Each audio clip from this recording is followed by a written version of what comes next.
మనోహరి భర్త రణవీర్ అమర్ ఇంటికి వస్తాడు.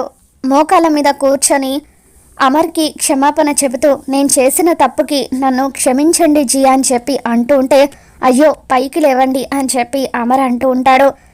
ఆరు కూడా చెట్టు చాటున నిలబడి ఇదంతా కూడా చూస్తూ ఉంటుంది. ఆ రోజు మీకు నా నుండి ఏదో క్లారిటీ కావాలని నన్ను కలవడానికి వచ్చారని అక్కడున్న పోలీస్ ఆఫీసర్ చెప్పారు. ఇంతకీ మీకు ఏ విషయంలో నా నుండి క్లారిటీ కావాలి జీ అని చెప్పి అలా రణవీర్ అడుగుతూ ఉంటాడు. అప్పుడు అమర్ ఏం లేదు, మీరు వెతుకుతున్న మనోహరి మా ఇంట్లో ఉన్న మనోహరి ఒక్కరా కాదా అని క్లారిఫై చేసుకుందాం అనుకున్నాను అని చెప్పి అమర్ అంటూ ఉంటే ఇప్పుడే మీ ఇంట్లో ఉన్న మనోహరిని పిలిపించండి, చూసి క్లారిఫై చేస్తాను అని చెప్పి రణవీర్ అంటూ ఉంటాడు. ఇక అప్పుడు బాగి మనోహరి గారు అని చెప్పి మనోహరిని పిలుస్తూ ఉంటుంది.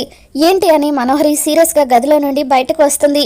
ఆయన పిలుస్తున్నారు అని చెప్పి బాగి అనగానే మనోహరి అమర్ దగ్గరికి వస్తుంది. ఇక అలా లాన్లో ఉన్న అమర్ దగ్గరికి మనోహరి రాగానే ఇప్పుడు చెప్పండి రణవీర్ గారు, మీరు వెతుకుతున్న మీ భార్య మనోహరి ఈ మనోహరి ఒకటా కాదా అని చెప్పి అమర్ అడుగుతూ ఉంటాడు. ఇక రణవీర్ని చూడగానే మనోహరి భయంతో వణికిపోతూ ఉంటుంది. ఇక అప్పుడు రణవీర్ నేను వెతుకుతున్న నా భార్య మనోహరి ఈవిడే అంటూ మనోహరి వైపు వేలు చూపిస్తూ ఉంటే అప్పుడు అమర్ బాగి ఇద్దరు కూడా షాక్లో ఉండిపోతారు. ఇక అలా రణవీర్ నిజం చెప్పడంతో ఆరు సంతోషపడిపోతూ ఉంటుంది. మరి ఈ వీడియో మీకు నచ్చినట్లయితే తప్పకుండా లైక్ చేయండి.